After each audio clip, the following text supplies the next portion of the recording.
Well, thanks to everyone for your damage pictures. These are pics from the Lafayette area of tree limbs and trees down on some roads.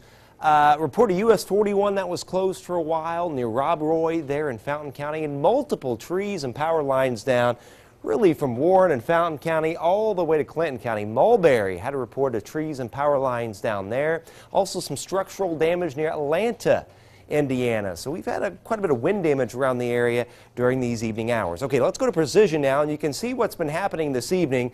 Massive severe weather outbreak, a lot of tornadoes, a lot of damaging wind. You can see as this evolved really from Indiana all the way down to Texas. But the good news is the severe weather threat coming to an end here. There goes the line of storms off to the east. Still quite a bit of rainfall in the area, kind of moving up from the southwest. So it's going to rain for several more hours. That'll lead to at least some minor flash flooding, and there's still lightning around. Notice lightning covering the entire viewing area right now. So thunder and lightning, and still a steady rain for a few hours before this kind of winds down. All right, let's go to the maps here. Again, this kind of went as expected. Most of the wind damage and hail was down in the southern third of our viewing area, with more isolated wind and hail north of Lafayette and Battleground. You can see some of the reports we've received here. A lot of the wind damage down here, pretty much Battleground southward over towards Clinton County, Tippecanoe, some large hail down here in Warren and Fountain counties.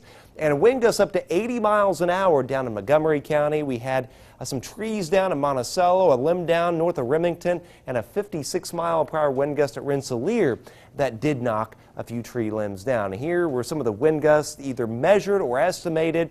We had a measured 62-mile-per-hour wind gust at Battleground, 80-mile-per-hour estimated gust there near Crawfordsville. And here at the station, wind gusted to 50, and there's that wind gust to 56 up at Rensselaer via the Indiana Department of Transportation anemometer right there on I-65. All right, temperatures are cooling down a little bit. We're generally 55 to 60.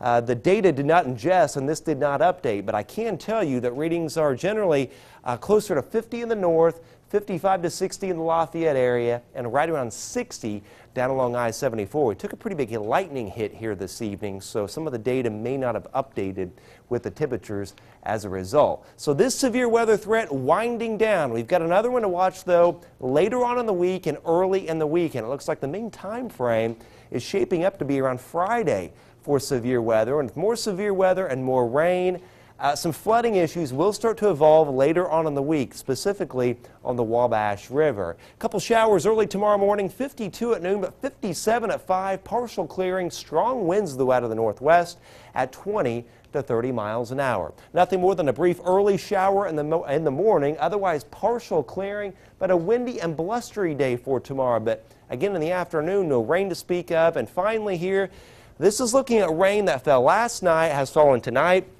and potential rain later on in the week. You can see pretty much the entire viewing area, around 3 inches, if not up to 3 1/3 inches by Saturday. That's what's going to lead to some flooding issues, especially later on this week. Nothing more than an early shower tomorrow. 57, 63 Thursday, showers and storms towards evening. Severe weather threat possible Friday into Friday night. And then we could have another severe weather threat early on next week, Nicole. Notice high temperatures there. Boy, 5 consecutive days at or above 70 degrees. It'll certainly feel good, but it looks like with that rain, it still might be a little dicey. Yeah, watch out for a little minor flash flooding tonight, and then river flooding becoming an issue later on in the week. Thanks, Chad. Okay.